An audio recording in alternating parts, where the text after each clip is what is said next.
माँ की ममता। मैं रूम में अपने किसी काम में व्यस्त था, तभी किचन से अपनी माँ और बीवी की आवाज़ सुना। मेरी बीवी माँ को खड़ी खोटी सुना रही थी। शायद माँ ने दूध फ्रिज से बाहर रख दिया था, जिससे दूध फट गई थी। माँ बस यही कह रही थी कि उसने गलती से दूध बाहर छोड़ दिया, और मेरी बीवी उन्हें डांटने लगा रही थी क्योंकि उसे मेरे लिए चाय बनाना था, पर दूध फटी देख वो बौखला गई थी। मैं ये सब सुन रहा था, पर काम में व्यस्तता के कारण अपने काम में लग गया। ये कोई नई बात नहीं थी, सुलेखा की आदत सी हो गई थी माँ को खड़ी खोटी सुनाना। मैं भी सुलेखा की देखा देखी में कभी कभी माँ को डांट दिया करता था, और हमेशा उन दोनों के बीच में सुलेखा का ही पक्ष लेता और माँ को डांट देता था। आज जब मैं 3 दिन बाद घर आया तो माँ मेरे पास आकर अपने आंचल से मेरे मुँह को पोंछते हुए बोली, बेटा खाना लगा दूं, दूर से आया है, थक गया होगा, ला अपना पैर जूता उतार देती हूँ। मैं चुपचाप माँ को देख रहा था और वो मेरे जूते को उतार रही थी। मैंने माँ से पूछा, सुलेखा कहाँ है? तो उसने कहा, वो तो अभी अभी बाहर गई है, मुझे बताई कि तुम कुछ देर में आने वाले हो, और कहकर चली गई। सुलेखा अपने माँ को देखने गई थी। उसने मुझे पहले ही बताया था उसके माँ की तबीयत खराब है, पर मुझे समझ में नहीं आ रहा था कि वो मेरे साथ भी तो जा सकती थी। मैं 3 दिन के बाद आया हूँ, पर वो मुझसे मिलने को भी नहीं रुकी। यही सब मेरे दिमाग में चल रहा था।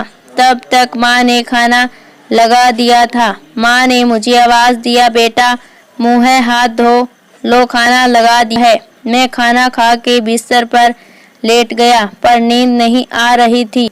मन में बस एक ही बात चल रहा था कि सुलेखा अपने माँ को देखने के जल्दी में मुझसे मिले बिना चली गई, और मैं उसके चलते अपने माँ को हमेशा डांटता रहता हूँ। लेकिन माँ उस बात को लेकर कभी भी मुझसे या सुलेखा से कोई नाराज़गी नहीं जताई थी।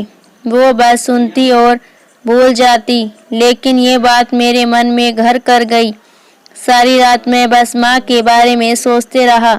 आखिर क्यों वो अपनी बेइज्जती बर्दाश्त करती है? आखिर क्या है वो चीज़ जिसके चलते माँ मुझसे इतना प्यार करती है?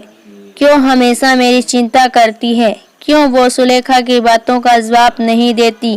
क्यों क्यों और न जाने कितने ही क्यों मेरे मन को झकझोर रही थी। मैं सुबह माँ को सबसे पहले यही पूछा, आखिर कौन सी बात है जिसके चलते तुम इतना सब सहती हो और उफ तक नहीं करती? मैं माँ की बातों को सुनकर दंग रह गया। आज मुझे पता चला उस क्यों का कारण क्या है। माँ ने बहुत ही सहज भाव से कहा था, पर उनकी वो बातें मुझे आज सच से रूबरू करवा गया।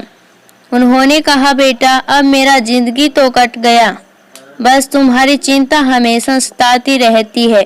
मैं तो 2-4 दिन की मेहमान हूँ, पर मेरे चलते तुम दोनों में अनबन ना हो, यही भगवान से दुआ करती हूँ। तुम दोनों खुश रहो, आबाद रहो, इससे ज़्यादा एक माँ के लिए क्या हो सकता है। ये कहकर वो किचन चली गई और जाते जाते कह गई, तू इतना सोच मत कर, सर दर्द करेगा। मुझे मेरे सारे क्यों का जवाब मिल गया था। ये सब माँ की ममता ही तो है, जो अपने दुख को भुलाकर अपने बेटे के सुख की दुआ करती है। ये माँ की ममता ही थी जो मुझ जैसे पापी को भी मिल जाती है।